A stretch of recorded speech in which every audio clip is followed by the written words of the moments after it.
Now it was time for the money changers to get back to the business of a new private central bank for America. During the early 1900s, men like J.P. Morgan led the charge. One final panic would be necessary to focus the nation's attention on the supposed need for a central bank. The rationale was that only a central bank can prevent bank failures.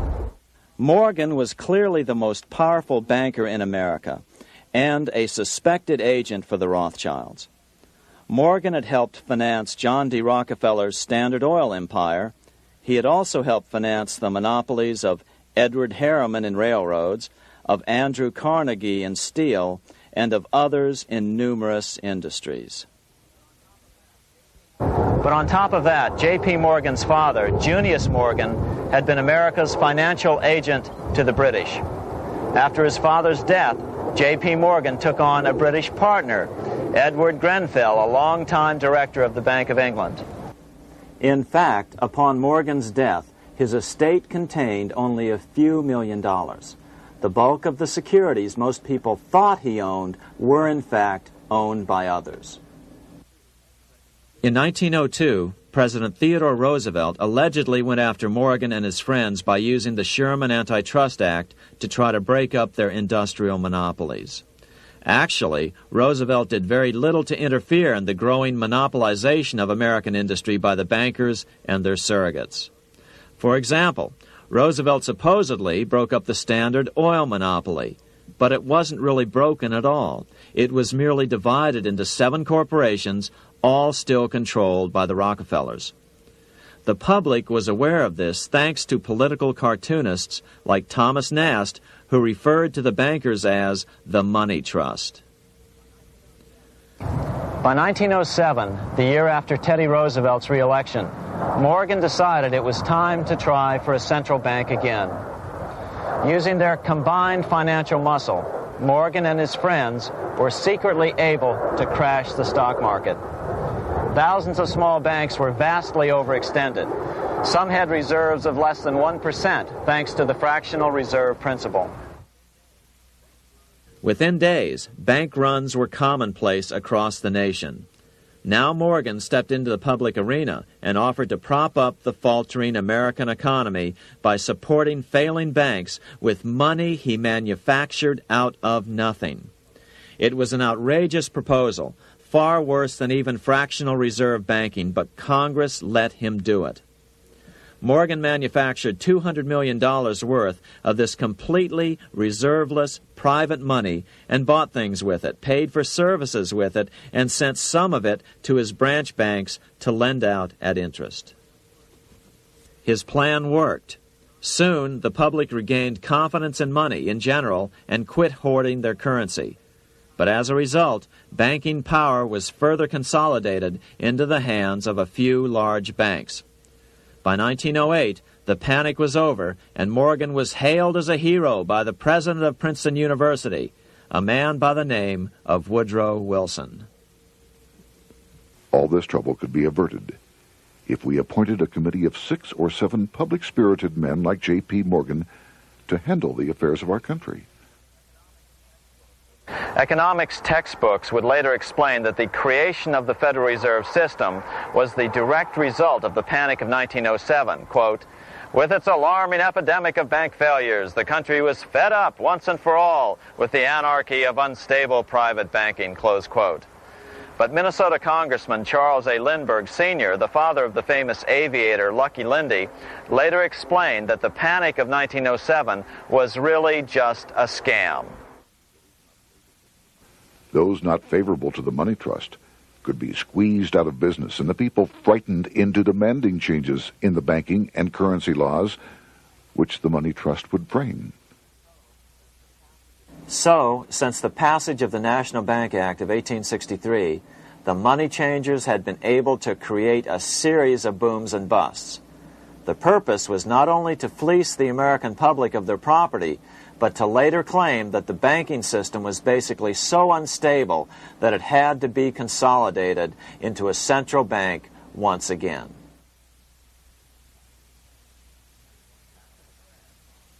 After the crash, Teddy Roosevelt, in response to the Panic of 1907, signed into law a bill creating something called the National Monetary Commission.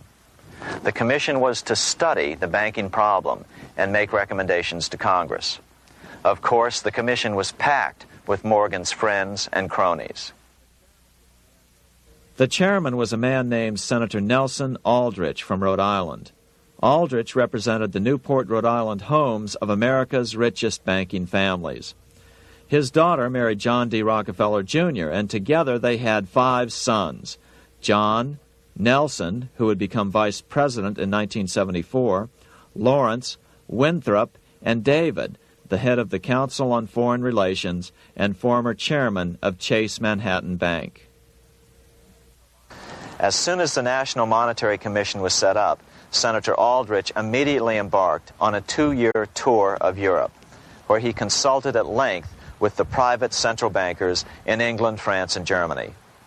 The total cost of his trip alone to the taxpayers was $300,000, an astronomical sum in those days.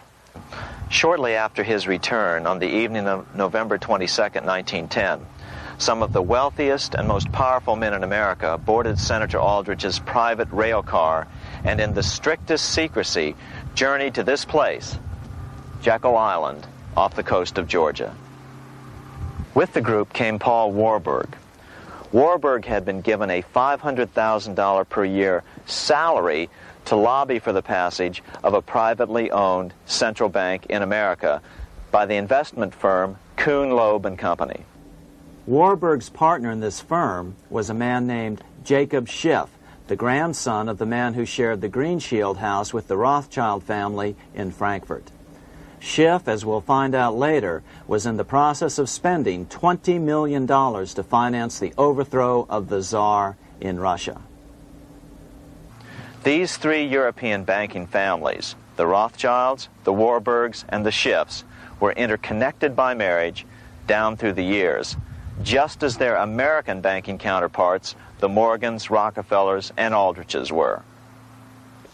Secrecy was so tight that all 7 primary participants were cautioned to use only first names to prevent servants from learning their identities. Years later, one participant, Frank Vanderlip, president of National City Bank of New York and a representative of the Rockefeller family, confirmed the Jekyll Island trip in a February 9, 1935 edition of the Saturday Evening Post. I was as secretive, indeed as furtive as any conspirator. Discovery, we knew, simply must not happen, or else all our time and effort would be wasted. If it were to be exposed that our particular group had got together and written a banking bill, that bill would have no chance whatever of passage by Congress. The participants came here to figure out how to solve their major problem, how to bring back a privately owned central bank. But there were other problems that needed to be addressed as well. First of all, the market share of the big national banks was shrinking fast. In the first 10 years of the century, the number of U.S. banks had more than doubled to over 20,000. By 1913, only 29% of all banks were national banks, and they held only 57% of all deposits. As Senator Aldrich later admitted in a magazine article, before passage of this act, the New York bankers could only dominate the reserves of New York. Now, we are able to dominate the bank reserves of the entire country. Therefore, something had to be done to bring these new banks under their control. As John D. Rockefeller put it, quote, "Competition is sin," close quote. Secondly, the nation's economy was so strong that corporations were starting to finance their expansions out of profits instead of taking out huge loans from large banks. In the first 10 years of the new century, 70% of corporate funding came from profits. In other words, American industry was becoming independent of the money changers, and that trend had to be stopped. All the participants knew that these problems could be hammered out into a workable solution. But perhaps their biggest problem was a public relations problem, the name of the new bank. That discussion took place right here in this room, one of the many conference rooms in this sprawling hotel, today known as the Jekyll Island Club Hotel. Aldrich believed that the word bank should not even appear in the name. Warburg wanted to call the legislation the National Reserve Bill or the Federal Reserve Bill. The idea here was to give the impression that the purpose of the new central bank was to stop bank runs, but also to conceal its monopoly character. However, it was Aldrich, the egotistical politician, who insisted it be called the Aldrich Bill. After 9 days at Jekyll Island, the group dispersed. The new central bank would be very similar to the old Bank of the United States. It would be given a monopoly over U.S. currency and create that money out of nothing. How does the Fed create money out of nothing? It's a four-step process. But first, a word on bonds. Bonds are simply promises to pay, or government IOUs. People buy bonds to get a secure rate of interest. At the end of the term of the bond, the government repays the bond plus interest, and the bond is destroyed. There are about $3.6 trillion worth of these loans or bonds at present. Now here's the Fed money-making process. Step 1. The Federal Open Market Committee approves the purchase of U.S. bonds on the open market. Step 2. The bonds are purchased by the Fed from whoever is offering them for sale on the open market. Step 3. The Fed pays for the bonds with electronic credits to the seller's bank, which in turn credits the seller's bank account. The trick is that these credits are based on nothing. The Fed just creates them. Step 4. The banks use these deposits as reserves. They can loan out over 10 times the amount of their reserves to new borrowers, all at interest. In this way, a Fed purchase of, say, $1 million worth of bonds gets turned into over $10 million in bank accounts. The Fed, in effect, creates 10% of this totally new money, and the banks create the other 90%. To reduce the amount of money in the economy, the process is just reversed. The Fed sells bonds to the public, and the money flows out of the purchaser's local bank. Loans must be reduced by 10 times the amount of the sale. So, a Fed sale of $1 million in bonds results in $10 million less money in the economy. So how does this benefit the bankers whose representatives huddled at Jekyll Island? First, it totally misdirected banking reform efforts from proper solutions. Second, it prevented a proper debt-free system of government finance, like Lincoln's greenbacks, from making a comeback. The bond-based system of government finance forced on Lincoln after he created greenbacks was now cast in stone. Third, it delegated to the bankers the right to create 90% of our money supply based on only fractional reserves, which they then loan out at interest. Fourth, it centralized overall control of our nation's money supply in the hands of a few men. Fifth, it established a central bank with a high degree of independence from effective political control. Soon after its creation, the Fed's great contraction in the early 1930s would cause the Great Depression. This independence has been enhanced since then through additional laws. In order to fool the public into thinking the government retained control, the plan called for the Fed to be run by a board of governors appointed by the President and approved by the Senate. But all the bankers had to do was to be sure their men got appointed to the board of governors. That wasn't hard. Bankers have money, and money buys influence over politicians. Once the participants left Jekyll Island, the public relations blitz was on. The big New York banks put together an educational fund of $5 million to finance professors at respected universities to endorse the new bank. Woodrow Wilson at Princeton was one of the first to jump on the bandwagon. But the bankers' subterfuge didn't work. The Aldrich Bill was quickly identified as the Bankers' Bill, a bill to benefit only what became known as the Money Trust. As Congressman Lindbergh put it during the congressional debate, The Aldrich Plan is the Wall Street Plan. It means another panic, if necessary, to intimidate the people.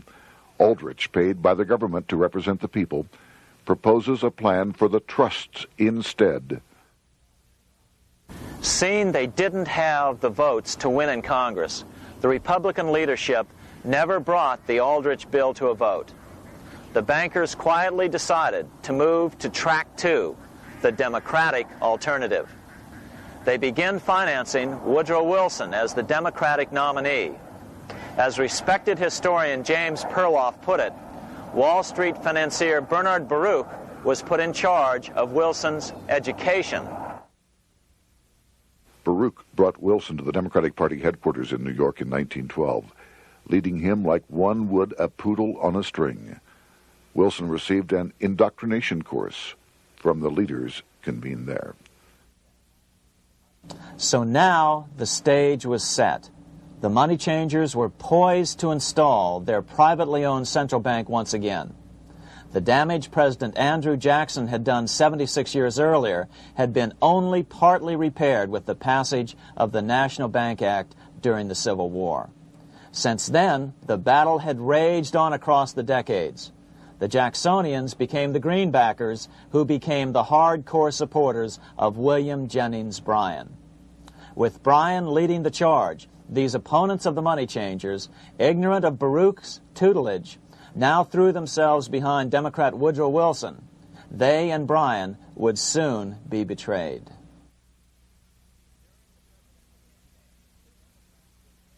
During the presidential campaign, the Democrats were careful to pretend to oppose the Aldrich bill. As Representative Lewis McFadden, himself a Democrat, as well as chairman of the House Banking and Currency Committee, explained it 20 years after the fact. The Aldrich bill was condemned in the platform. When Woodrow Wilson was nominated, the men who ruled the Democratic Party promised the people that if they were returned to power, there would be no central bank established here while they held the reins of government. 13 months later, that promise was broken, and the Wilson administration, under the tutelage of those sinister Wall Street figures who stood behind Colonel House, established here in our free country the worm-eaten, monarchical institution of the King's Bank, to control us from the top downward and to shackle us from the cradle to the grave. Once Wilson was elected, Morgan, Warburg, Baruch, and company advanced a new plan, which Warburg named the Federal Reserve System. The Democratic leadership hailed the new bill, called the Glass-Owen Bill, as something radically different from the Aldrich Bill. But in fact, the bill was virtually identical in every important detail. In fact, so vehement were the Democratic denials of similarity that Paul Warburg, the father of both bills, had to step in to reassure his paid friends in Congress that the two bills were virtually identical. Brushing aside the external differences affecting the shells, we find the kernels of the two systems very closely resembling and related to one another. But that admission was for private consumption only.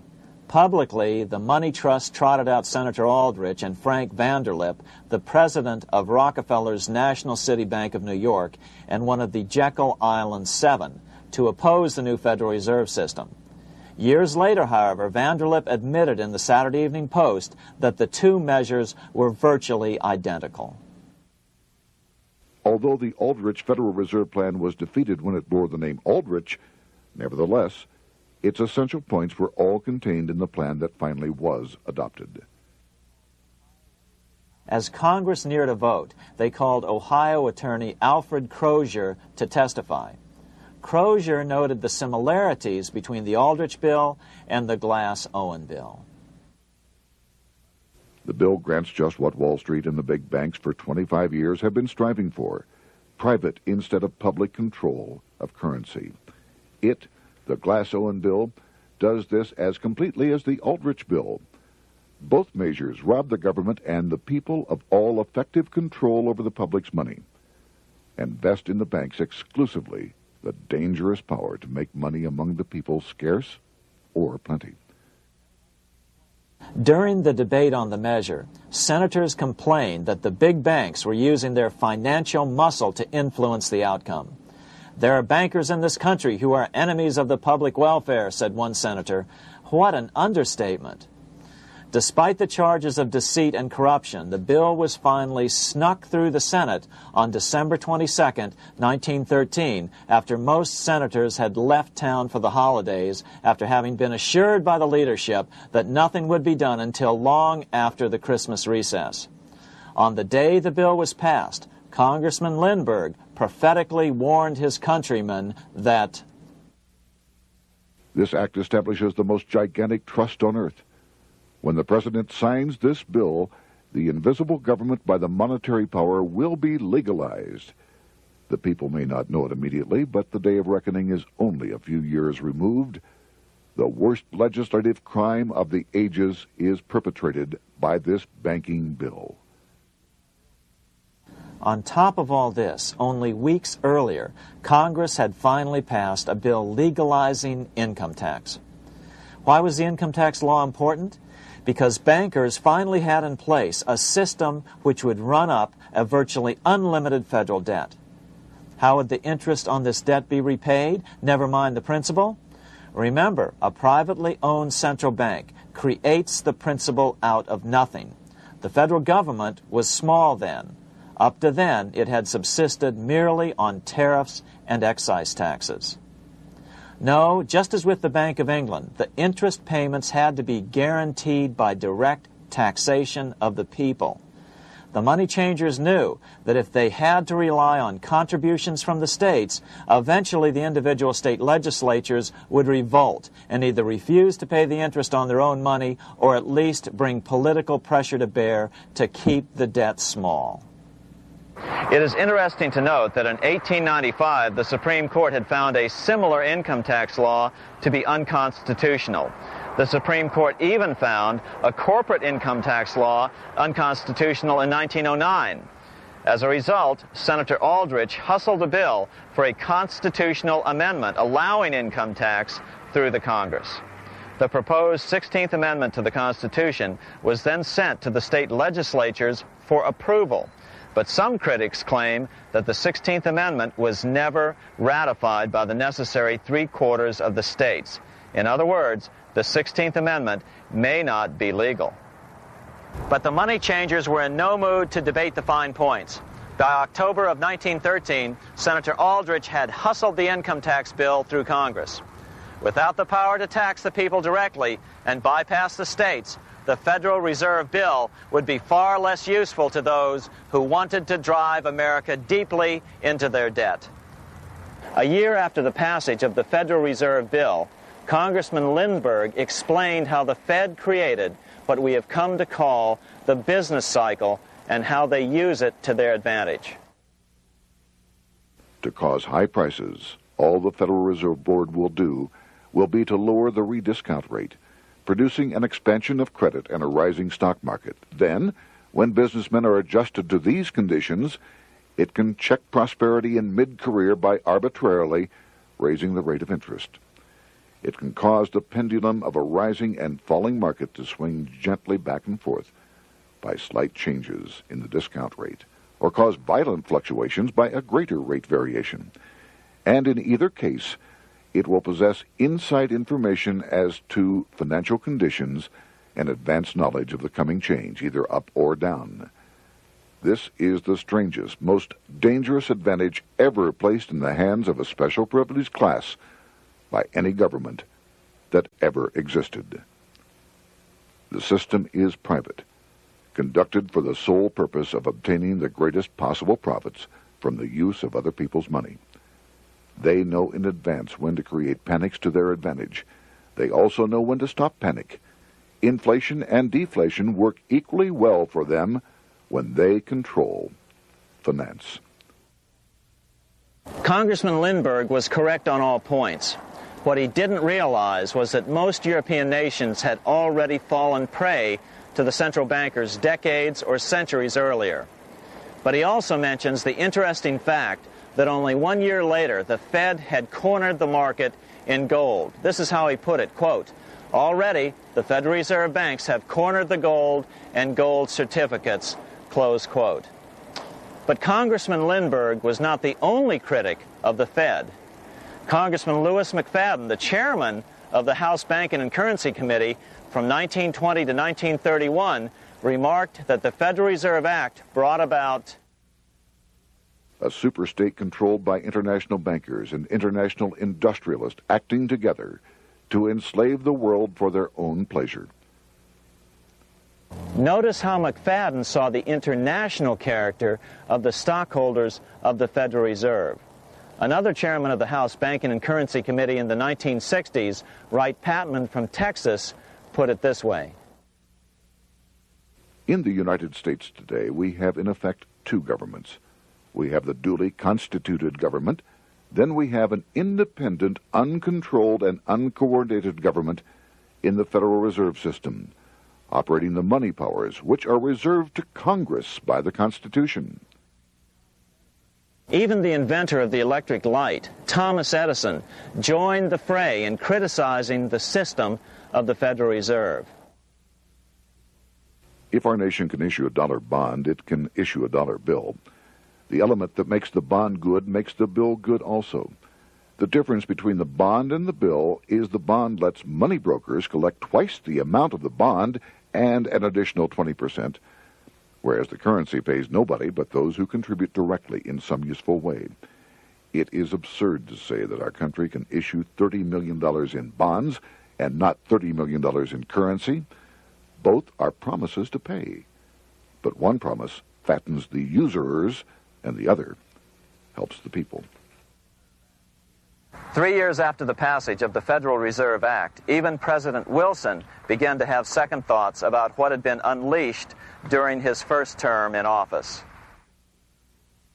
We have come to be one of the worst ruled, one of the most completely controlled governments in the civilized world, no longer a government of free opinion, no longer a government by a vote of the majority, but a government by the opinion and duress of a small group of dominant men.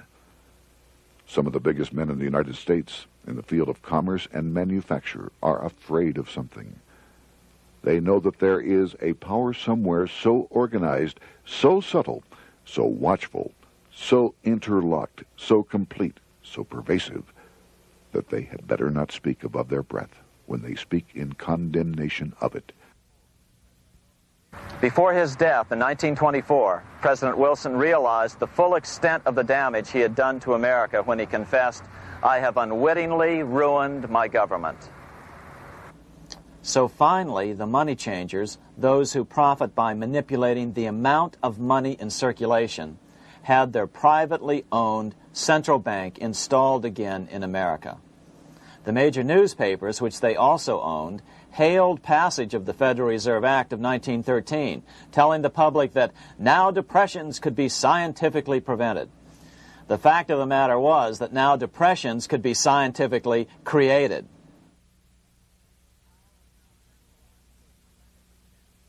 Power was now centralized to a tremendous extent.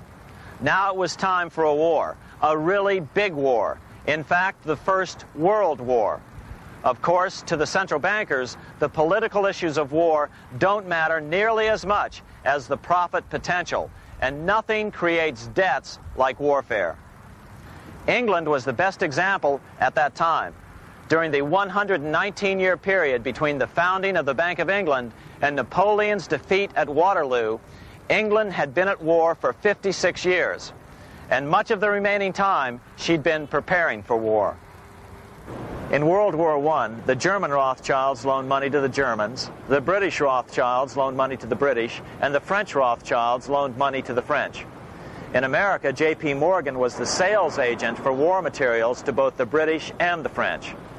In fact, 6 months into the war, Morgan became the largest consumer on earth, spending $10 million a day. His offices here at 23 Wall Street were mobbed by brokers and salesmen trying to cut a deal. In fact, it got so bad that the bank had to post guards at every door and at the partners' homes as well. Many other New York bankers made out as well from the war. President Wilson appointed Bernard Baruch to head the War Industries Board. According to historian James Perloff, both Baruch and the Rockefellers profited by some $200 million during the war. But profits were not the only motive. There was also revenge. The money changers never forgave the czars for their support of Lincoln during the Civil War. Also, Russia was the last major European nation to refuse to give in to the privately owned central bank scheme. 3 years after World War I broke out, the Russian Revolution toppled the Tsar and installed the scourge of communism. Jacob Schiff of Kuhn-Loeb and Company bragged from his deathbed that he had spent $20 million towards the defeat of the Tsar. Money was funneled from England to support the revolution as well. Why would some of the richest men in the world financially back communism, the system that was openly vowing to destroy the so-called capitalism that made them wealthy? Researcher Gary Allen explained it this way. If one understands that socialism is not a share the wealth program, but is in reality a method to consolidate and control the wealth, then the seeming paradox of super-rich men promoting socialism becomes no paradox at all. Instead, it becomes logical, even the perfect tool of power-seeking megalomaniacs. Communism, or more accurately socialism, is not a movement of the downtrodden masses, but of the economic elite. As W. Cleon Skousen put it in his 1970 book, The Naked Capitalist, power from any source tends to create an appetite for additional power. It was almost inevitable that the super-rich would one day aspire to control not only their own wealth, but the wealth of the whole world. To achieve this, they were perfectly willing to feed the ambitions of the power-hungry political conspirators who were committed to the overthrow of all existing governments and the establishments of a central worldwide dictatorship. but what if these revolutionaries get out of control and try to seize power from the super-rich? After all, it was Mao Zedong who in 1938 stated his position concerning power. Political power grows out of the barrel of a gun. The Wall Street London Axis elected to take the risk. The master planners attempted to control revolutionary communist groups by feeding them vast quantities of money when they obeyed, and contracting their money supply, or even financing their opposition if they got out of control. Lenin began to understand that although he was the absolute dictator of the new Soviet Union, he was not pulling the financial strings. Someone else was silently in control. The state does not function as we desired. The car does not obey. A man is at the wheel and seems to lead it, but the car does not drive in the desired direction. It moves as another force wishes.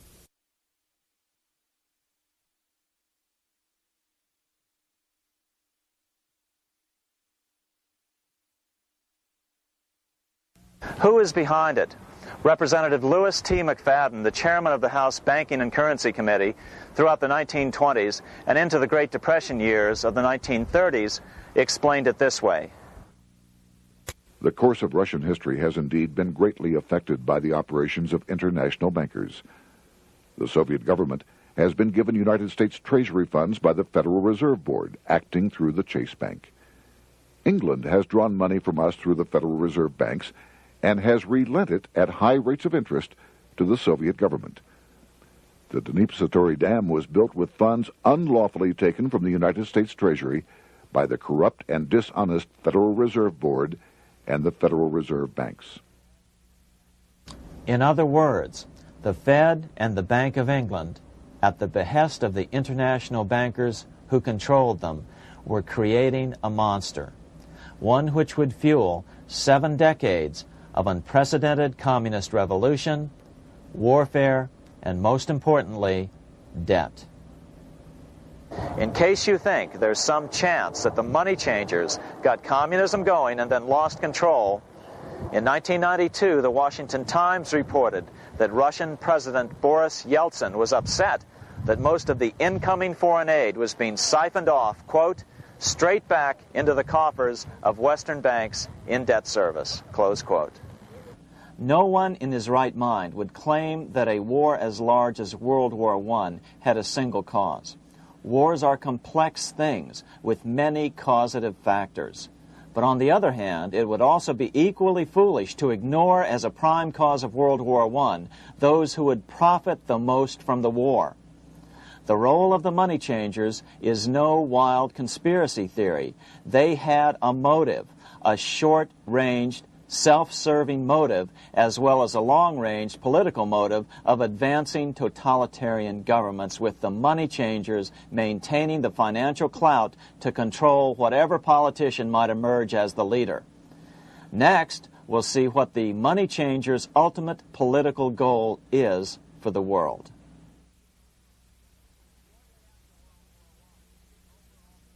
Shortly after World War I, the overall political agenda of the money changers began to be clear. Now that they controlled national economies individually, the next step was the ultimate form of consolidation, world government. The new world government proposal was given top priority at the Paris Peace Conference after World War I. It was called the League of Nations, but much to the surprise of Paul Warburg and Bernard Baruch, who attended the peace conference with President Wilson, the world was not yet ready to dissolve national boundaries. Nationalism still beats strong in the human breast. For example, Lord Curzon, the British Foreign Secretary, called the League of Nations a good joke, even though it was the stated policy of the British government to support it. To the humiliation of President Wilson, the U.S. Congress wouldn't ratify the League either. Despite the fact that it had been ratified by many other nations, without money flowing from the U.S. Treasury, the League died. After World War I, the American public had grown tired of the internationalist policies of Democrat Woodrow Wilson. In the presidential election of 1920, Republican Warren Harding won a landslide victory with over 60% of the vote. Harding was an ardent foe of both Bolshevism and the League of Nations. His election, which opened a 12-year run of Republican presidents in the White House, led to an unprecedented era of prosperity known as the Roaring Twenties. Despite the fact that the war had brought America a debt 10 times larger than its Civil War debt, still the American economy surged. Gold had poured into the country during the war, and it continued to do so afterwards. In the early 1920s, the governor of this bank, the Federal Reserve Bank of New York, a man named Benjamin Strong, met frequently with the secretive and eccentric governor of the Bank of England, Montague Norman. Norman was determined to replace the gold England had lost to the U.S. during World War I and return the Bank of England to its former position of dominance in world finance. On top of that, rich with gold, the American economy might get out of control again, just like it had done after the Civil War. During the next 8 years, under the presidencies of Harding and Coolidge, the huge federal debt built up during World War I was cut by 38%, down to $16 billion, the greatest percentage drop in U.S. history.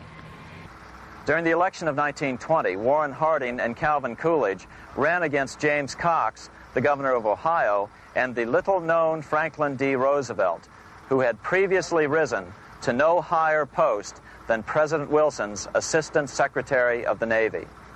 After his inauguration, Harding moved quickly to formally kill the League of Nations. Then he quickly moved to reduce domestic taxes while raising tariffs to record heights. Now, this was a revenue policy of which most of the Founding Fathers would certainly have approved. His second year in office, Harding took ill on a train trip in the West and suddenly died. Although no autopsy was performed, the cause was said to be either pneumonia or food poisoning. When Coolidge took over, he continued Harding's domestic economic policy of high tariffs on imports while cutting income taxes. As a result, the economy grew at such a rate that net revenue still increased. Now that had to be stopped. So just as they'd done so frequently before, the money changers decided it was time to crash the American economy. The Federal Reserve began flooding the country with money. They increased the money supply by 62% during these years. money was plentiful. This is why it was known as the Roaring Twenties. Before his death in 1919, former President Teddy Roosevelt warned the American people what was going on. As reported in the March 27, 1922 edition of the New York Times, Roosevelt said, "These international bankers and Rockefeller Standard Oil interests control the majority of newspapers and the columns of these papers to club into submission or drive out of public office officials who refuse to do the bidding of the powerful, corrupt cliques which compose the invisible government."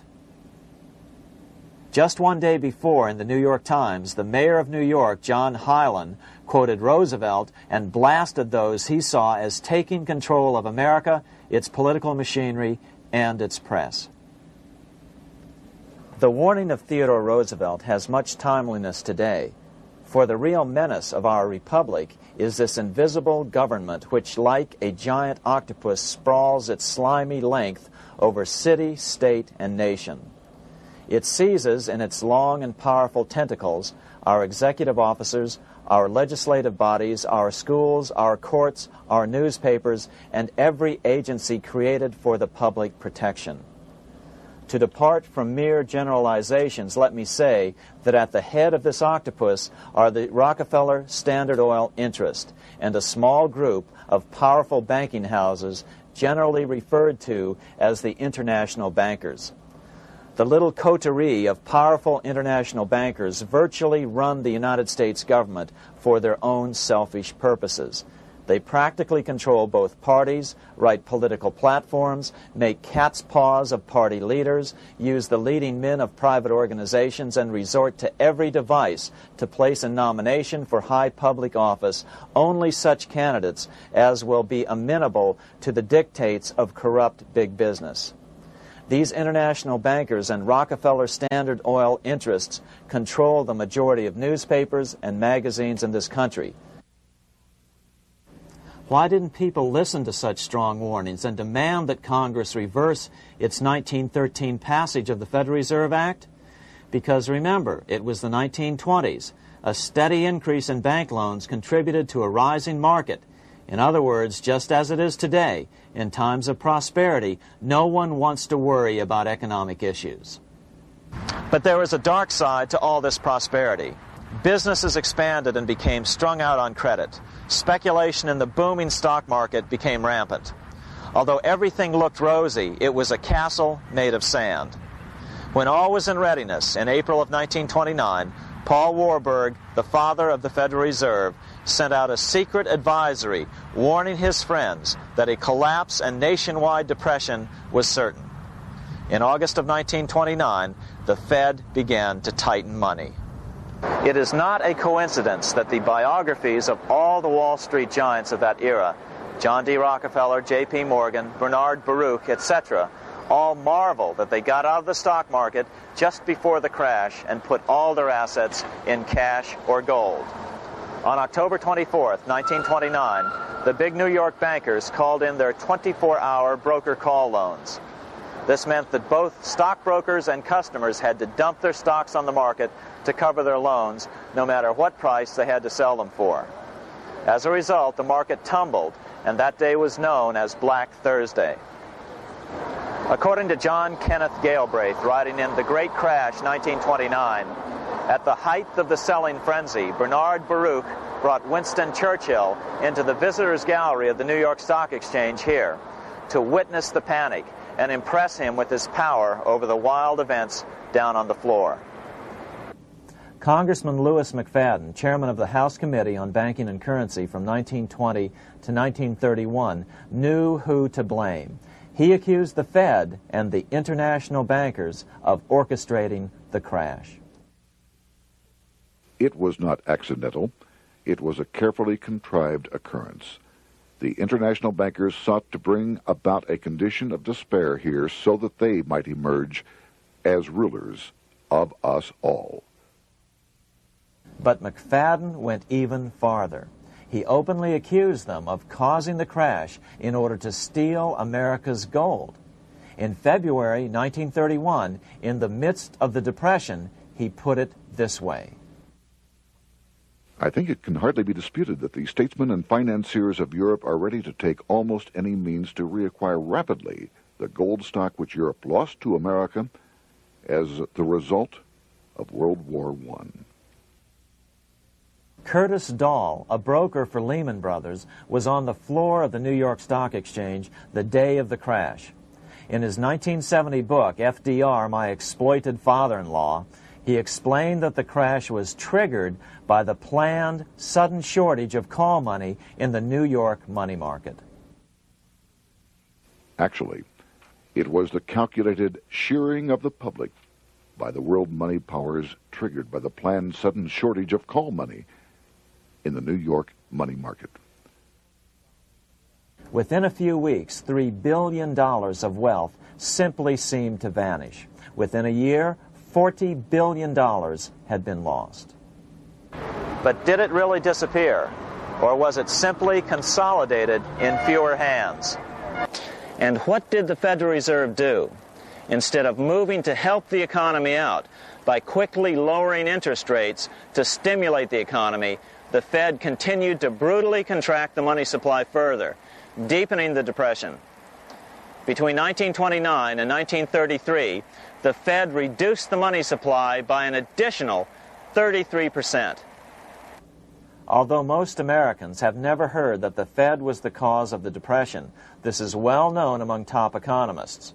Milton Friedman, the Nobel Prize-winning economist now of Stanford University, said the same thing in a National Public Radio interview in January of 1996. The Federal Reserve definitely caused the Great Depression by contracting the amount of currency in circulation by 1/3 from 1929 to 1933. But the money lost by most Americans during the Depression didn't just vanish. It was just redistributed into the hands of those who had gotten out just before the crash and had purchased gold, which is always a safe place to put your money just before a depression. But America's money also went overseas. Incredibly, as President Hoover was heroically trying to rescue banks and prop up businesses, with millions of Americans starving as the Great Depression deepened, millions of dollars were being spent rebuilding Germany from damage sustained during World War I. 8 years before Hitler would invade Poland, Representative Louis McFadden, chairman of the House Banking and Currency Committee, warned Congress that Americans were paying for Hitler's rise to power. After World War I, Germany fell into the hands of the German international bankers. Those bankers bought her, and they now own her lock, stock, and barrel. They have purchased her industries, they have mortgages on her soil, they control her production, they control all her public utilities. The international German bankers have subsidized the present government of Germany, and they have also supplied every dollar of the money Adolf Hitler has used in his lavish campaign to build up a threat to the government of Brüning. When Brüning fails to obey the orders of the German international bankers, Hitler is brought forth to scare the Germans into submission. Through the Federal Reserve Board, over $30 billion of American money has been pumped into Germany. You have all heard of the spending that's taken place in Germany.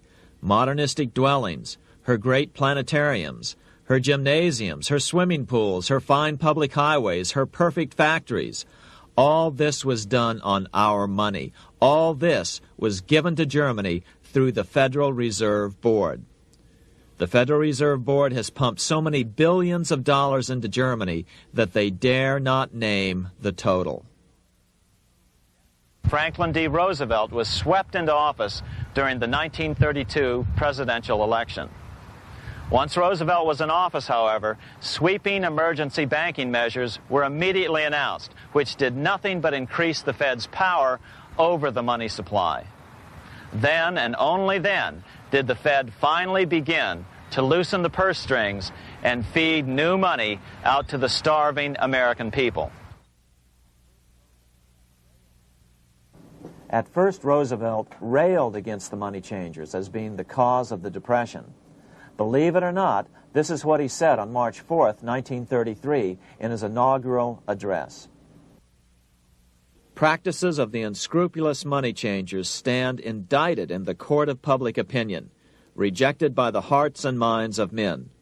The money changers have fled from their high seats in the temple of our civilization.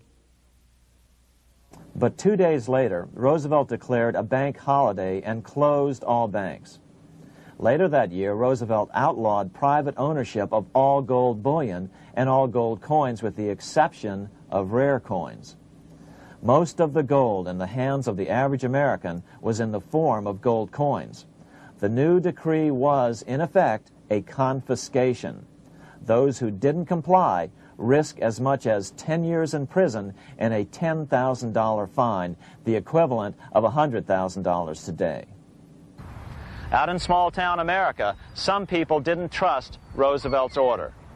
Many were torn between keeping their hard-earned wealth or obeying the government. Those who did turn in their gold were paid the official price for it, $20.66 per ounce. So unpopular was the confiscation order that no one anywhere in government would take credit for authoring it.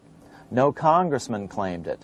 At the signing ceremony, President Roosevelt made it clear to all present that he was not the author of it and publicly stated that he had not ever read it. Even his Secretary of the Treasury said he'd never read it either, saying it was, quote, what the experts wanted.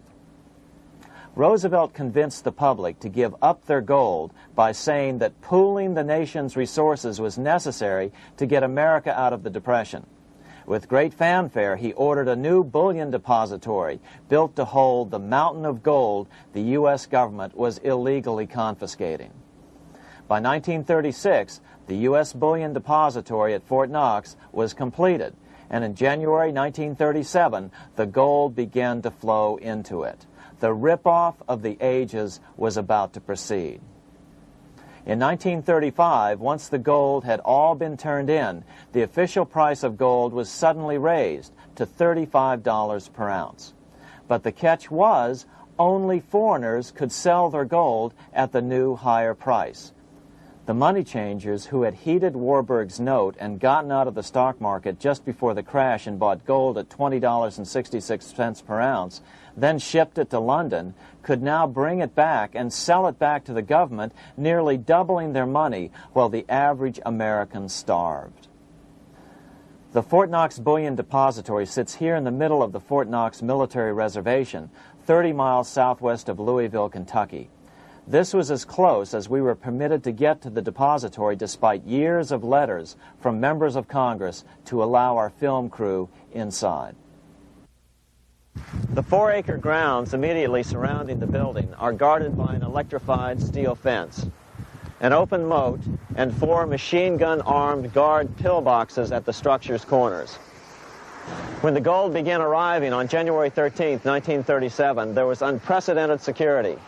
Thousands of official guests watched the arrival of a 9-car train from Philadelphia, guarded by armed soldiers, postal inspectors, Secret Servicemen, and guards from the U.S. Mint. It was all great theater.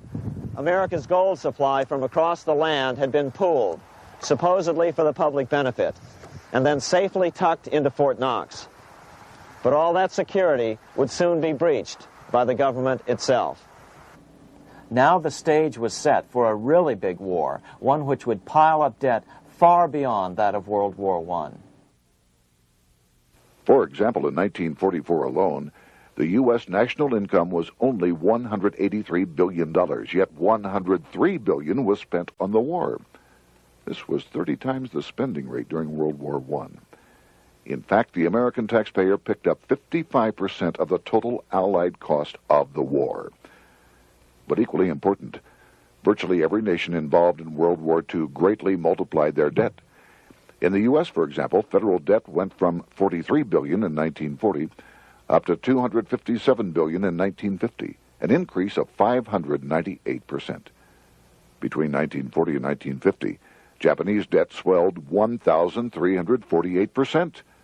French debt grew 583%, and Canadian debt soared 417%. After the war, the world was now divided into two economic camps: communist command economies on the one hand versus monopoly capitalists on the other, set to fight it out in one perpetual and highly profitable arms race. It was finally time for the central bankers to embark in earnest on their three-step plan to centralize the economic systems of the entire world and finally bring about their global government or New World Order. The phases of this plan were: Step 1, central bank domination of national economies worldwide. Step 2, centralize regional economies through organizations such as the European Monetary Union and regional trade unions such as NAFTA. Step 3, centralize the world economy through a world central bank, a world money, and ending national independence through abolition of all tariffs by treaties like GATT. Step 1 was completed long ago. Steps 2 and 3 are far advanced, nearing completion. What about gold? Among central banks, the largest holder of gold is now the IMF. It and central banks now control 2/3 of the world's gold supply, giving them the ability to manipulate the gold market. Remember the money changer's golden rule: he who has the gold makes the rules. But before we get into solutions to our problem, let's take a look at what happened to all that gold in Fort Knox. Because if we don't understand that the gold has been stolen, we'll allow ourselves to be stampeded into the wrong solution: a gold-backed currency. Most Americans still believe that the gold is still here at Fort Knox.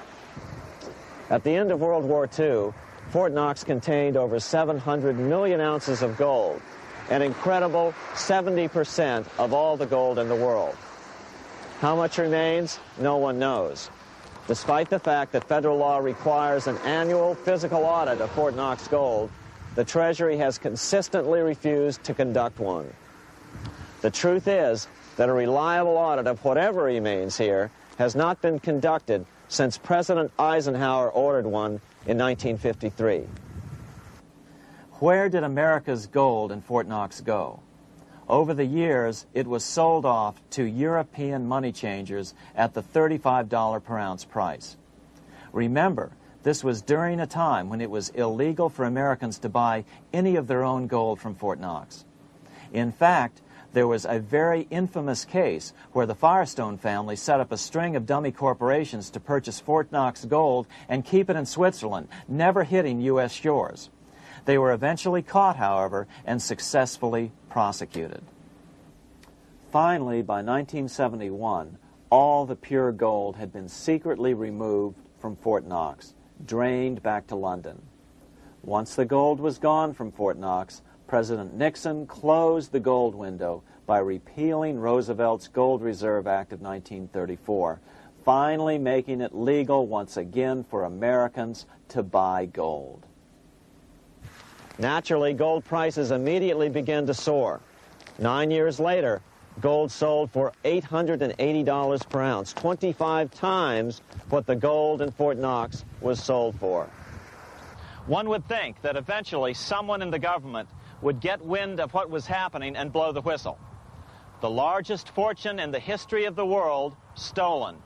Shades of the old James Bond film, Goldfinger. Well, as a matter of fact, Ian Fleming, the author of the James Bond series, was head of the British counterintelligence service, MI5. Some believe in the intelligence community that he wrote much of his fiction as a warning, as many authors of fiction do. If the removal of all the good delivery gold from Fort Knox can be viewed as a deliberate raid on the U.S. Treasury, then such an operation might well have been years in the making, namely 40 years. Certainly enough time for Fleming to get wind of it and try to prevent it. So just how did the story of the Fort Knox gold robbery get out?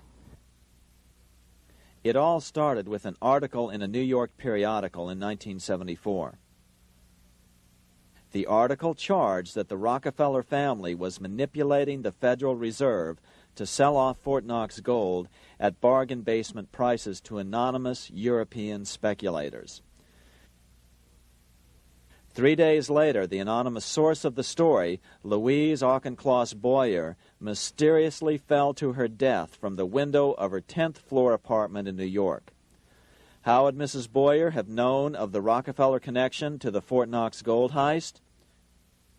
She was the longtime secretary of Nelson Rockefeller. For the next 14 years, this man, Ed Durrell, a wealthy Ohio industrialist, devoted himself to a quest for the truth concerning the Fort Knox gold. He wrote thousands of letters to over 1,000 government and banking officials, trying to find out how much gold was really left and where the rest of it had gone. Edith Roosevelt, the granddaughter of President Teddy Roosevelt, questioned the actions of the government in a March 1975 edition of the New Hampshire Sunday News. Allegations of missing gold from our Fort Knox vaults are being widely discussed in European financial circles. But what is puzzling is that the administration is not hastening to demonstrate conclusively that there is no cause for concern over our gold treasure, if indeed it is in a position to do so. Unfortunately, Ed Durrell never did accomplish his primary goal, a full audit of the gold reserves in Fort Knox. It's incredible that the world's greatest treasure has had little accounting or auditing. This gold belonged to the American people, not the Federal Reserve and their foreign owners. One thing is certain, the government could blow all of this speculation away in a few days with a well-publicized audit under the searing lights of media cameras. It has chosen not to do so. One must conclude that they are afraid of the truth such an audit would reveal. What is the government so afraid of? Here's the answer. When President Ronald Reagan took office in 1981, his conservative friends urged him to study the feasibility of returning to a gold standard as the only way to curb government spending. It sounded like a reasonable alternative, so President Reagan appointed a group of men called the Gold Commission to study the situation and report back to Congress. What Reagan's Gold Commission reported back to Congress in 1982 was the following shocking revelation concerning gold. The U.S. Treasury owned no gold at all. All the gold that was left in Fort Knox was now owned by the Federal Reserve, a group of private bankers, as collateral against the national debt. The truth of the matter is that never before has so much money been stolen from the hands of the general public and put into the hands of a small group of private investors, the money changers.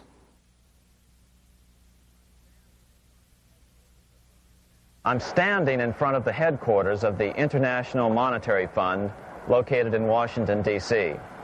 Across the street, right over there, is the headquarters of the World Bank. What are these organizations and who controls them? And most importantly, are they about to create a huge worldwide depression? Let us step back in time for a moment to the aftermath of World War I. People were tired of war, so under the guise of peacemaking, the international bankers devised a plan to consolidate power even further. Claiming only an international government would stem the tide of world wars, the money changers pushed forward a proposal for world government which stood on three legs. A world central bank to be called the Bank of International Settlements, a world judiciary to be called the World Court located in The Hague, the Netherlands, and a world executive and legislature to be called the League of Nations. As President Clinton's mentor, Georgetown historian Carroll Quigley wrote in his 1966 book, Tragedy and Hope, the powers of financial capitalism had a far-reaching plan, nothing less than to create a world system of financial control in private hands, able to dominate the political system of each country and the economy of the world as a whole. This system was to be controlled in a feudalistic fashion by the central banks of the world, acting in concert by secret agreements arrived at in frequent meetings and conferences. The apex of the system was to be the Bank for International Settlements in Bâle, Switzerland, a private bank owned and controlled by the world central banks, which were themselves private corporations. Each central bank sought to dominate its government by its ability to control treasury loans, to manipulate foreign exchanges, to influence the level of economic activity in the country, and to influence cooperative politicians by subsequent economic rewards in the business world. Despite intense pressure from the international bankers and the press, a handful of U.S. senators, led by Senator Henry Cabot Lodge, kept the U.S. out of these schemes. Without U.S. participation, the League was doomed. Incredibly, even though the U.S. rejected the World Central Bank, the BIS, the New York Federal Reserve ignored its government and arrogantly sent representatives to Switzerland to participate in the central bankers' meeting right up until 1994, when the U.S. was finally officially dragged into it. Their world government schemes thwarted, the bankers resorted to the old formula: another war to wear down the resistance to world government while reaping handsome profits. To this end, Wall Street helped resurrect Germany through the Thyssen banks, which were affiliated with the Harriman interest in New York, just as the Chase Bank had assisted in the financing of the Bolshevik Revolution in Russia during World War I. Chase Bank was controlled by the Rockefeller family. Subsequently, it was merged with Warburg's Manhattan Bank to form the Chase Manhattan Bank. Now this has merged with Chemical Bank of New York, making it the largest Wall Street bank. Their strategy worked. Even before World War II was over, world government was back on track. In 1944, at Bretton Woods, New Hampshire, the International Monetary Fund and the World Bank were approved with full U.S. participation.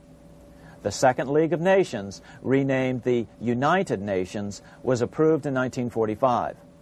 Soon, a new international court system was functioning as well.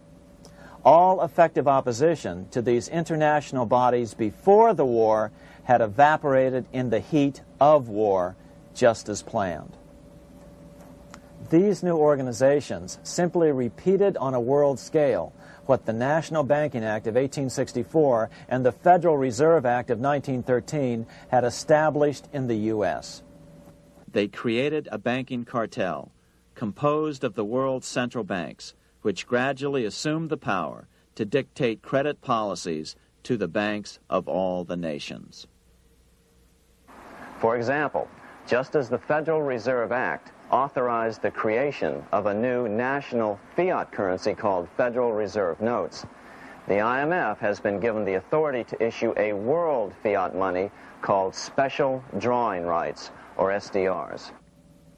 To date, the IMF has created in excess of $30 billion worth of SDRs.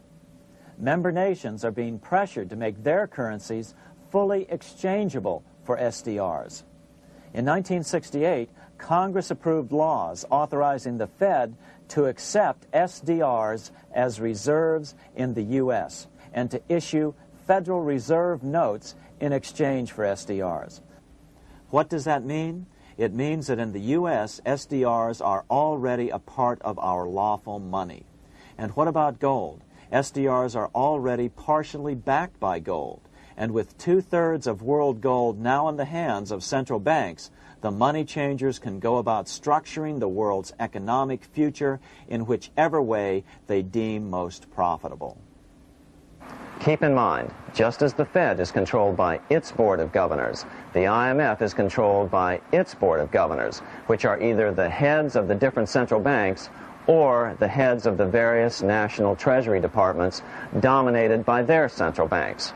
Voting power in the IMF gives the U.S. and the U.K., that is to say the Fed and the Bank of England, effective control. Just as the Fed controls the amount of money in the U.S., the BIS, IMF, and World Bank control the money supply for the world. So we see the repetition of the old Goldsmiths fraud replicated on the national scale with central banks like the Fed and on the international scale by the three arms of the World Central Bank. Is this organization of the BIS, the IMF, and the World Bank, which we refer to collectively as the World Central Bank, presently expanding and contracting world credit? Yes. Regulations put into effect in 1988 by the BIS required the world's bankers to raise their capital and reserves to 8% of liabilities by 1992. Increased capital requirements put an upper limit to the fractional reserve lending, similar to the way cash reserve requirements do. What has this seemingly insignificant regulation made in a Swiss city 8 years ago meant to the world? It means our banks cannot loan more and more money to buy more and more time before the next depression, as a maximum loan ratio is now set. It means those nations with the lowest bank reserves in their systems have already felt the terrible effects of this credit contraction as their banks scrambled to raise money to increase their reserves to 8%. To raise the money, they had to sell stocks, which depressed their stock markets and began the depression first in their countries. Japan, which in 1988 had among the lowest capital and reserve requirements, and thus was the most affected by the regulation, has experienced a financial crash which began almost immediately in 1989, which has wiped out a staggering 50% of the value of its stock market since 1990 and 60% of the value of its commercial real estate. The Bank of Japan has lowered its interest rates to 0.5%, practically giving away money to resurrect the economy, but still the depression worsens. Due to the $20 billion U.S. bailout of Mexico, the financial collapse in that nation is already known here. Yet despite the bailout, the economy continues to be a disaster. One huge debt after another is rolled over as new loans are being made simply to enable Mexico to pay the interest on the old loans.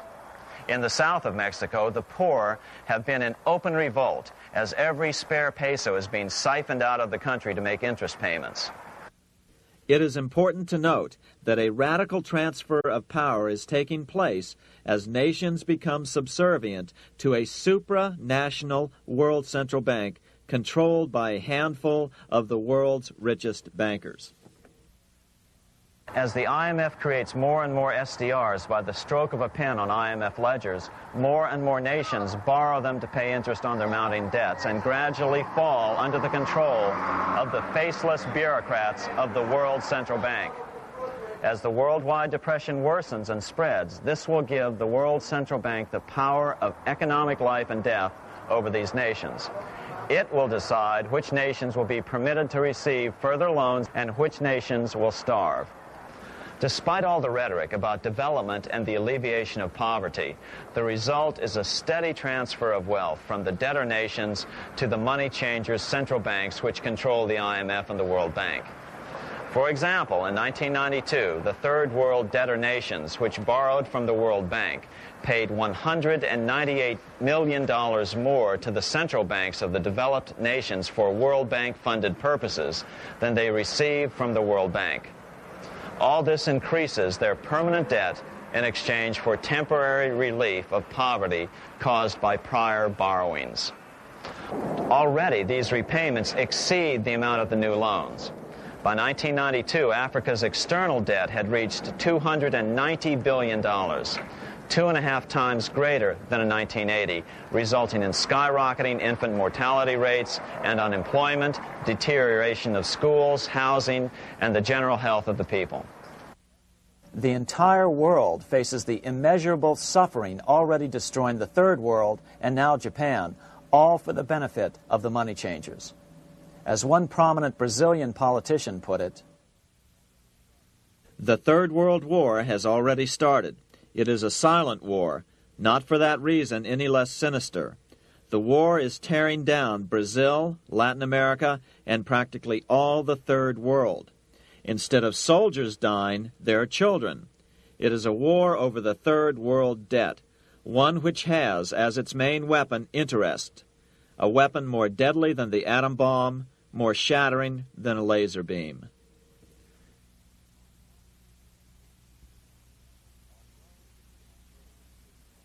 Although it would be absurd to ignore the pivotal role played by influential families such as the Rothschilds, the Warburgs, the Schiffs, the Morgans, and the Rockefellers in any review of the history of central banking and fractional banking, keep in mind, by now, central banks and the large commercial banks are up to 3 centuries old and deeply entrenched in the economic life of many nations. These banks are no longer dependent on clever individuals such as a Nathan Rothschild. Years ago, the question of ownership was important, but no longer. For example, both the Bank of England and the Bank of France were nationalized after World War II, and nothing changed, nothing at all. They endure and continue to grow, now protected by numerous laws, paid politicians, and mortgaged media, untouched by the changing of generations. 3 centuries have given them an aura of respectability. The old school tie is now worn by the 6th generation son, who's been raised in a system that he may never question as he is named to serve on the governing boards of countless philanthropic organizations. To focus attention today on individuals or families, or to attempt to sort out the current holders of power, serves little useful purpose and would be a distraction from the cure. The problem is far bigger than that. It is the corrupt banking system that was and is being used to consolidate vast wealth into fewer and fewer hands that is our current economic problem. Change the names of the main players now, and the problem will neither go away nor even miss a beat. Likewise, among the hordes of bureaucrats working in the World Bank, central banks, and international banks, only a tiny fraction have any idea of what's really going on. No doubt they'd be horrified to learn that their work is contributing to the terrible impoverishment and gradual enslavement of mankind to a few incredibly rich plutocrats. So really, there's no use in emphasizing the role of individuals anymore. And the problem even transcends the normal spectrum of political right and left. Both communism and socialism, as well as monopoly capitalism, have been used by the money changers. Today, they profit from either side of the new political spectrum. The big government welfare state on the so-called left wing versus the neoconservative laissez-faire capitalists who want big government totally out of their lives on the right wing. Either way, the bankers win. Monetary reform is the most important political issue facing this nation. That clarified, let's proceed to the conclusions in the spirit Lincoln declared, with malice towards none, with charity towards all. At the start of this video, we ask a number of troubling questions. Let's be sure we've answered them. What's going on in America today? Why are we over our heads in debt? Why can't the politicians bring debt under control? Why are we over our heads in debt? Because we're laboring under a debt money system that is designed and controlled by private bankers. Now, some will argue that the Federal Reserve System is a quasi-governmental agency. But the President appoints only 2 of the 7 members of the Federal Reserve Board of Governors every 4 years. And he appoints them to 14-year terms, far longer than his own. The Senate does confirm those appointments, but the whole truth is that the President wouldn't dare appoint anyone to that board of whom Wall Street does not approve. Of course, this does not preclude the possibility that some honorable men may be appointed to the Board of Governors. But the fact is that the Fed is specifically designed to operate independently of our government, as are nearly all other central banks. Some argue that the Fed promotes monetary stability. We saw the current head of the Bank of England, Eddie George, claim that this was the most important role of a central bank. In fact, the Fed's record of stabilizing the economy shows it to be a miserable failure in this regard. Within the first 25 years of its existence, the Fed caused 3 major economic downturns, including the Great Depression, and for the last 30 years has shepherded the American economy into a period of unprecedented inflation. Again, this is not some wild conspiracy theory. It's a well-known fact among top economists. As Nobel Prize-winning economist Milton Friedman put it, the stock of money, prices, and output was decidedly more unstable after the establishment of the Federal Reserve System than before.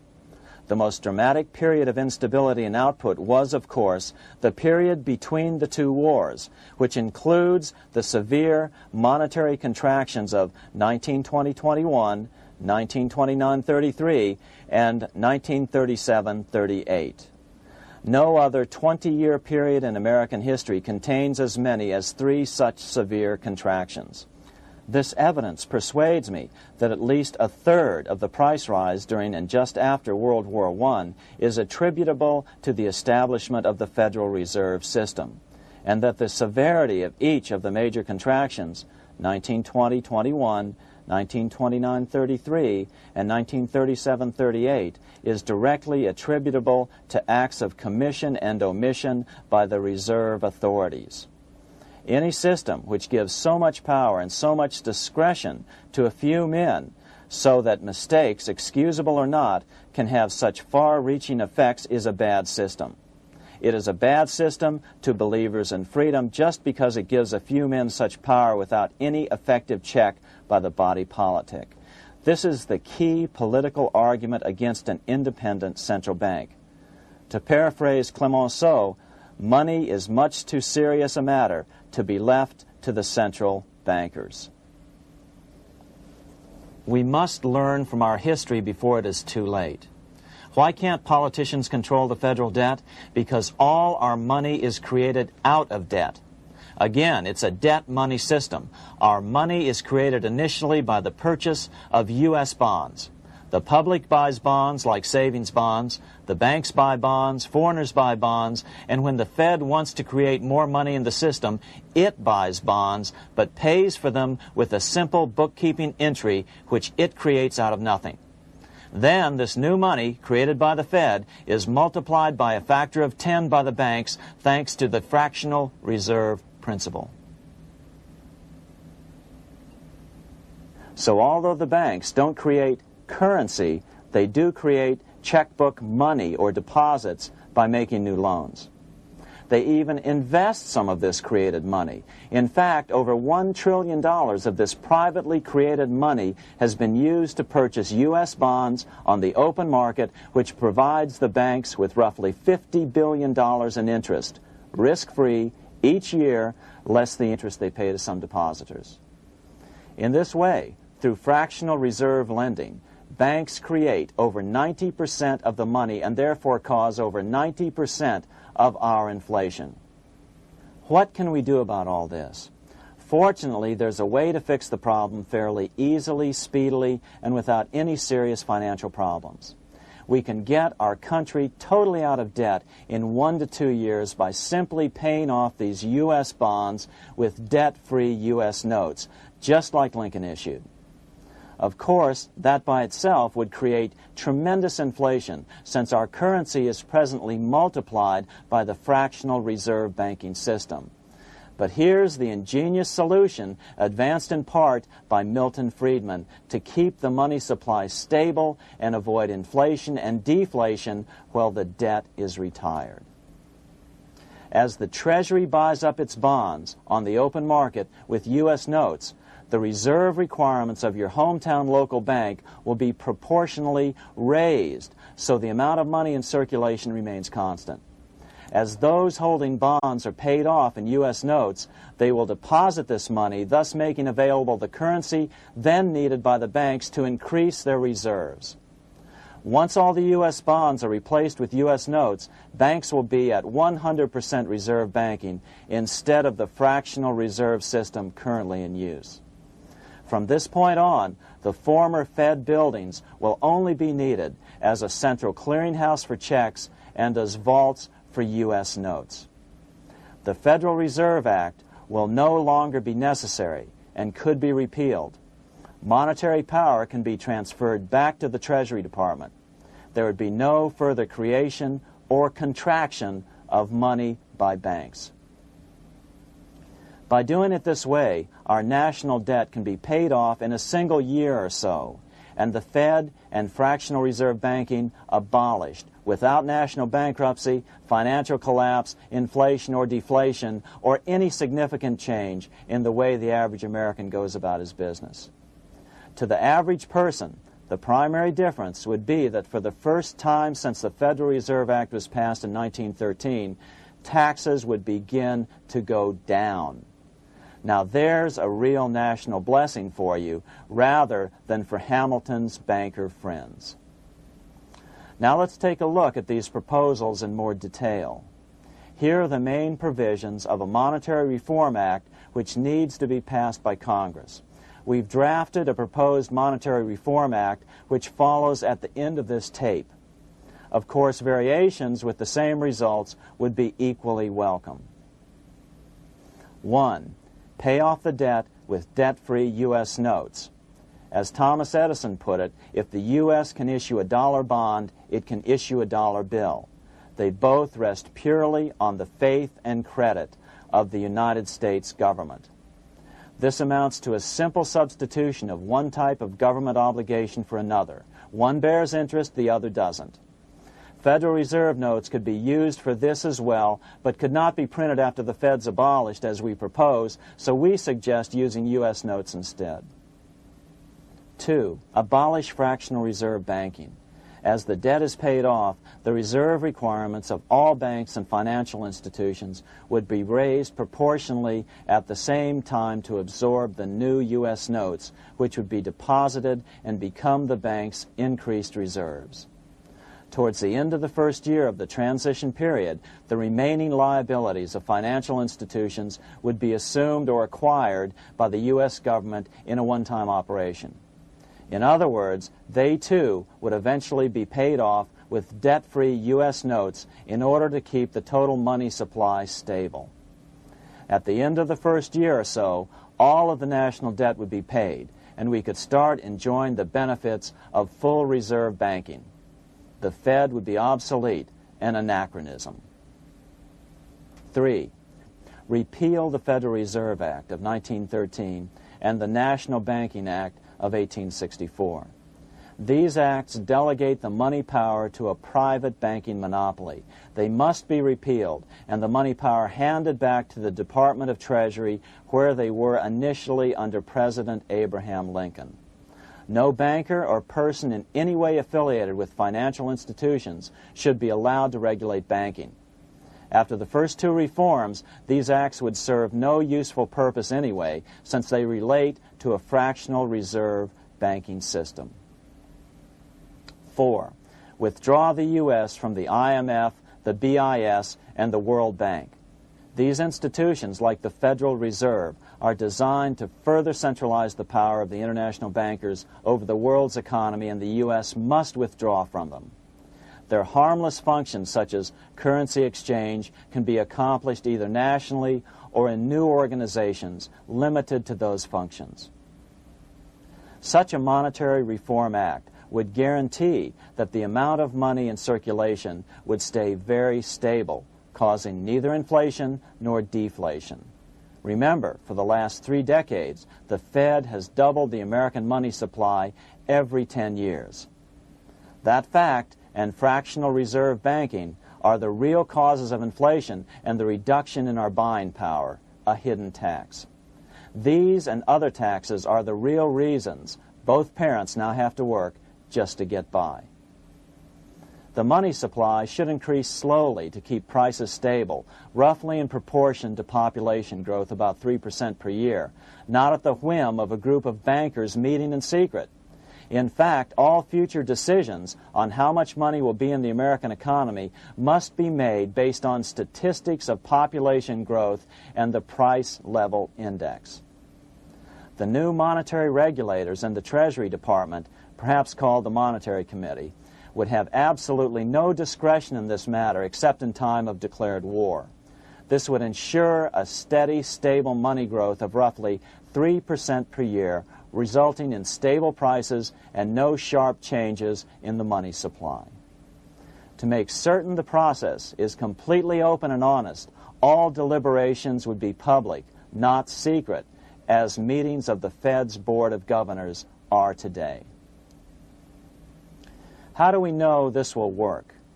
Because these steps remove the two major causes of economic instability, the Fed and fractional reserve banking, and the newest one as well, the BIS, Bank of International Settlements.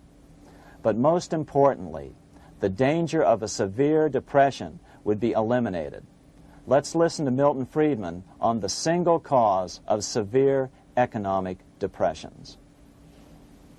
I know of no severe depression in any country or any time that was not accompanied by a sharp decline in the stock of money, and equally of no sharp decline in the stock of money that was not accompanied by a severe depression. Issuing our own currency is not a radical solution. It's been advocated by Presidents Jefferson, Madison, Jackson, Van Buren, and Lincoln. But it's been used at different times throughout Europe as well. Perhaps the best example is one of the small islands off the coast of France in the English Channel. Called Guernsey, it's been using debt-free money issues to pay for large building projects for nearly 200 years. Here we are on Guernsey, and this is the Guernsey Flower and Vegetable Market. Guernsey is one of the most successful examples of just how well a debt-free money system can work. In 1815, a committee was appointed to investigate how best to finance this new market. The impoverished island could not afford more new taxes, so the state's fathers decided to try a revolutionary idea: issue their own paper money. They were just colorful paper notes, backed by nothing, but the people of this tiny island agreed to accept them and trade with them. To be sure they circulated widely, they were declared to be good for the payment of taxes. Of course, this idea was nothing new.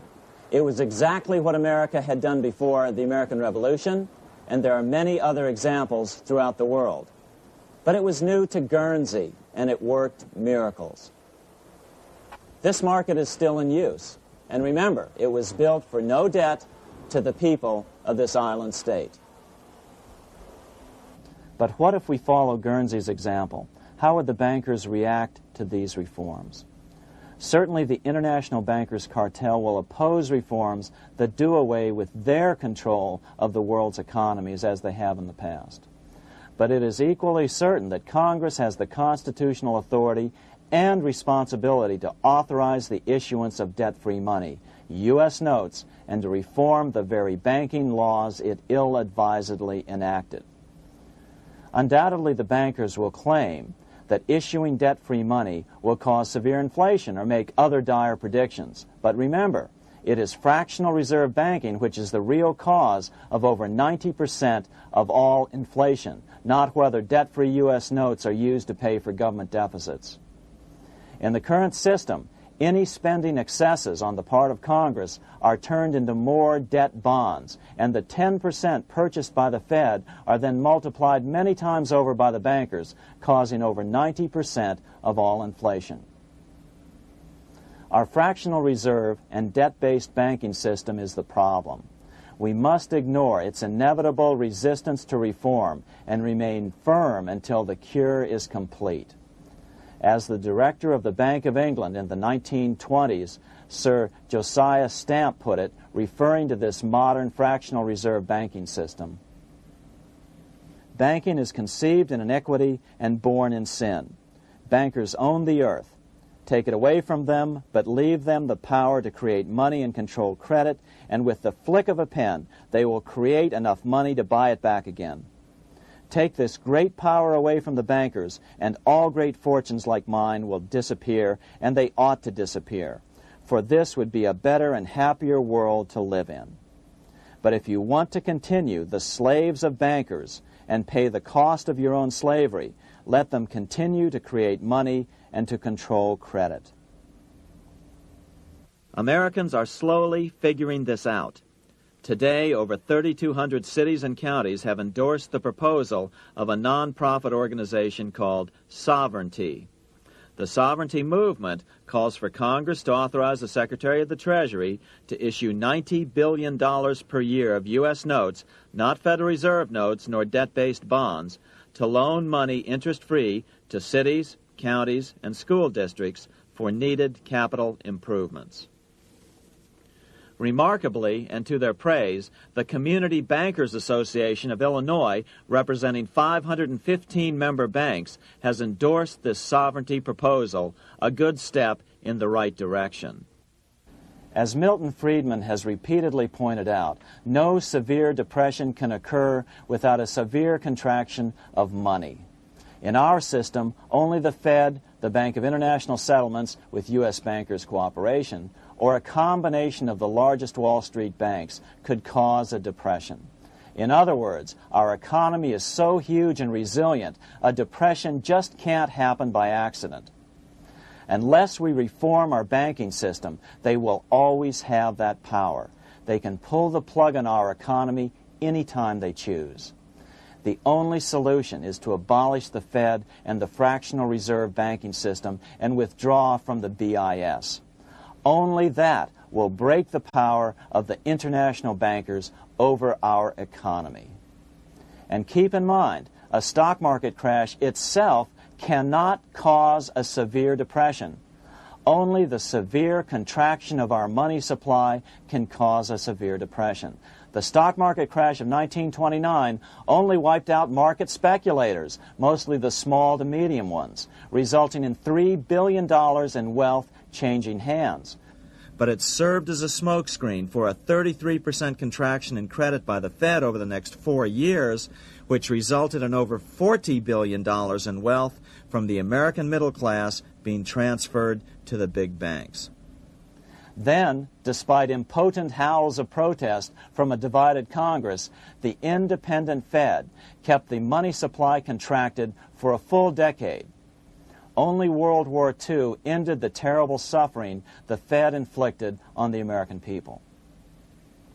In a depression, the remaining wealth of the debt-burdened American middle class will be wiped out by unemployment, declining wages, and the resulting foreclosures. If we start to act to reform our monetary system, the money changers may do what they did in 1929 and then the 1930s, crash the stock market and use that as a smokescreen while contracting the money supply. But if we're determined to fight to regain control over our money, we can come out of it fairly quickly, perhaps in only a very few months, as U.S. notes begin to circulate and replace the money withdrawn by the bankers. The longer we wait, the greater the danger we'll permanently lose control of our nation. But some still wonder why the international bankers would want to cause a depression. Wouldn't that be killing the goose that is currently laying all those golden interest eggs? Remember what Larry Bates said at the first of this videotape. You see, in periods of economic upheaval, in economic crisis, wealth is not destroyed. It is merely transferred. Do we have any hints as to what the money changers have in store for us? Here's what David Rockefeller, the chairman of Chase Manhattan Bank, the largest Wall Street bank, had to say. We are on the verge of a global transformation. All we need is the right major crisis and the nation will accept the New World Order. So, crisis is needed to fulfill their plans quickly. The only question is when the crisis will occur. Fortunately, we probably have a little time. It's unlikely that this crisis will occur before the 1996 elections, but after that, the danger begins rising. But whether or not they decide to cause a crash or a depression through relentless increases in taxes and the loss of hundreds of thousands of jobs being sent overseas thanks to trade agreements such as GATT and NAFTA, the American middle class is an endangered species.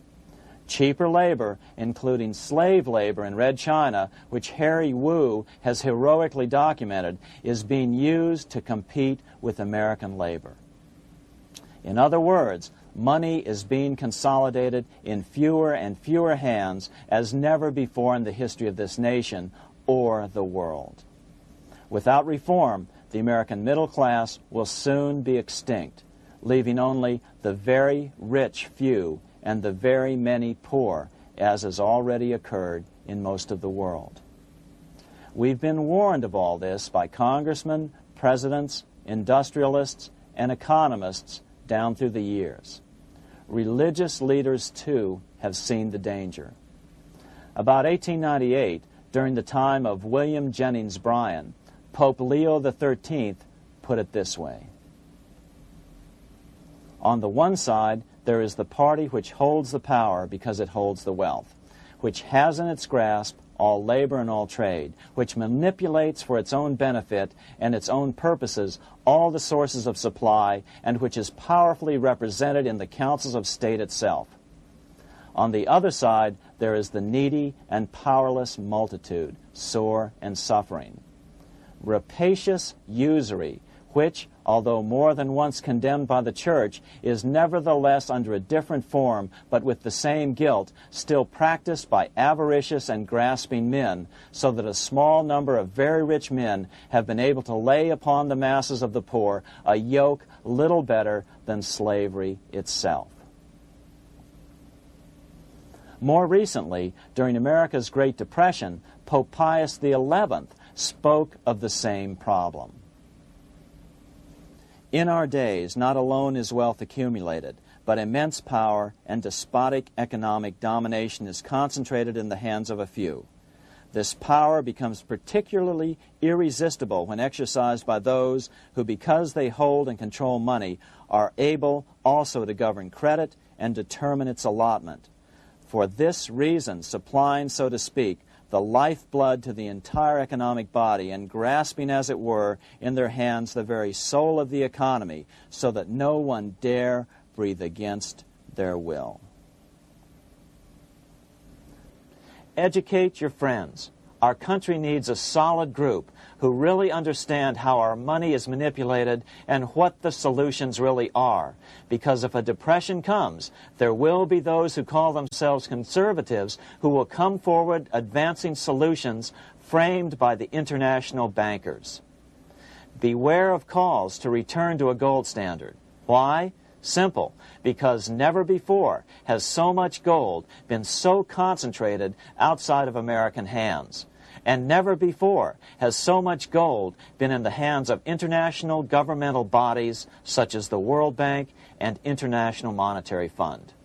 A gold-backed currency usually brings despair to a nation, and to return to it would certainly be a false solution in our case. Remember, we had a gold-backed currency in 1929 and during the first 4 years of the Great Depression. Likewise, beware of any plans advanced for a regional or world currency. This is the international bankers' Trojan horse.